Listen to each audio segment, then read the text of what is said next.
What's happening YouTube? Today we are checking out all the latest details of Mafia 3. I had the exclusive opportunity to sit down with Hayden Blackman, who is the studio head of Hangar 13, who are the developers and creative geniuses behind Mafia 3, and Hangar 13 is the latest studio to join the 2K team, and as far as I can tell, they're going to have a major future in gaming thanks to this upcoming title. So let's get to it. For those of you who have not played any of the Mafia series, Mafia 3 is a third-person action game set in the late 1960s and is the only game in the series to be developed by Hangar 13. Although I was fed a ton of information and had a real hands-on experience with the game, there are some things that I'm unable to share with you at this time, just because there may be a few changes coming into the near future, as well as a couple of surprises that are yet to be released. But what I can do is share with you my feelings on the gameplay and give you kind of a more in-depth perspective of some of the elements of the game. And feel free to drop some comments below, because of course I'm willing to share with you as much knowledge as I gain from the game, so it'll give you a better idea of what to look forward to.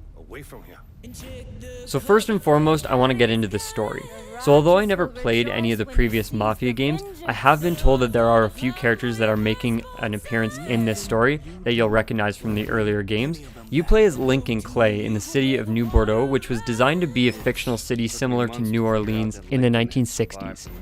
Your mission is to overthrow the current reigning Mafia with a few other characters that will be at your side to help you or hinder you along the way. And based on your decisions that you make, it will alter the way the game is played, so no person will play the same game the same way. And I'll expand on this a little bit later. Let's start with combat. So you're well equipped with an arsenal of weapons, equipment, and vehicles, and I have to say that the weapon selection is super extensive.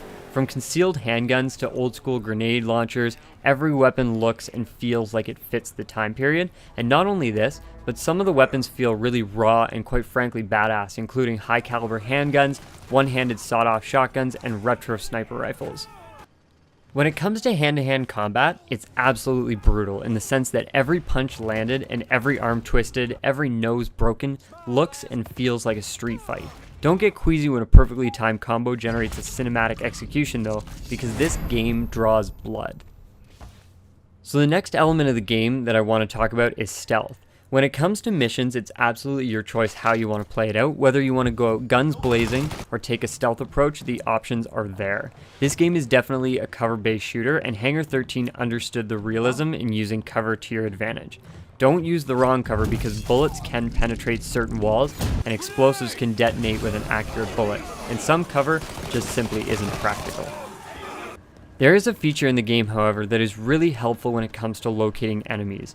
You can actually scout the area with a click of a button, allowing you to detect hostiles, civilians, and other major targets, such as your main focal target that you're after, and this will allow you to plan accordingly on which cover to use, which walls to hide behind, and whether or not it's worth going a stealth approach or a guns blazing, fist fight, whichever you want to take. The next thing I want to talk about that really stood out to me was the map. We've all heard the term open world, but I have to say this map is huge. Fully populated with stores and nightlife and traffic, this game brings the city of New Bordeaux to life with tons of exploration to be had. And when you take the law into your own hands, expect a car chase with exploding vehicles and open firefights and gang fights in the streets. This map ties in really closely with the story, as each suburb is owned by a different gang, and if it's not you, then expect to be gunned down upon sight. Once you seize control via missions, you can assign them to one of your own faction leaders to gain reputation and to create allies. There were a couple main features that stood out to me that contributed to making this game a really good quality game. And the first one was how well Hangar 13 populated the city. It was absolutely full of life, and unlike other titles, citizens reacted, cops patrolled, and there were always people in the streets. At night, although less people, a different crowd seemed to surface that was a little rougher. The map was a huge plus for me.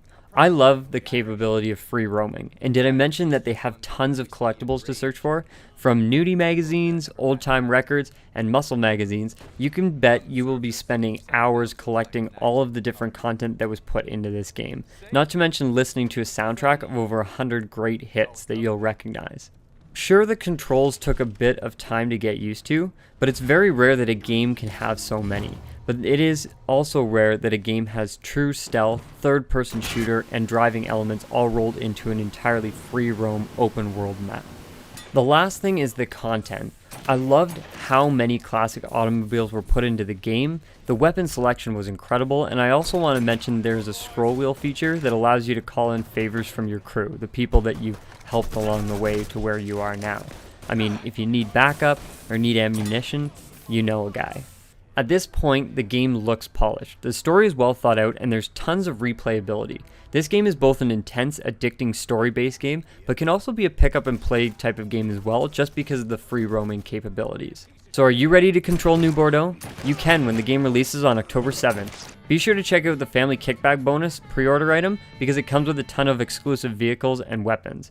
This title is available on Xbox One, PS4, and PC, and has a regular edition, deluxe edition, and collector's edition. We hope to release an unboxing of the collector's edition in the near future, so be sure to subscribe to stay up to date on all the latest information from EB Games, and hopefully you can check out that collector's edition unboxing as well. And until next time, we'll be seeing you online. Thanks for watching.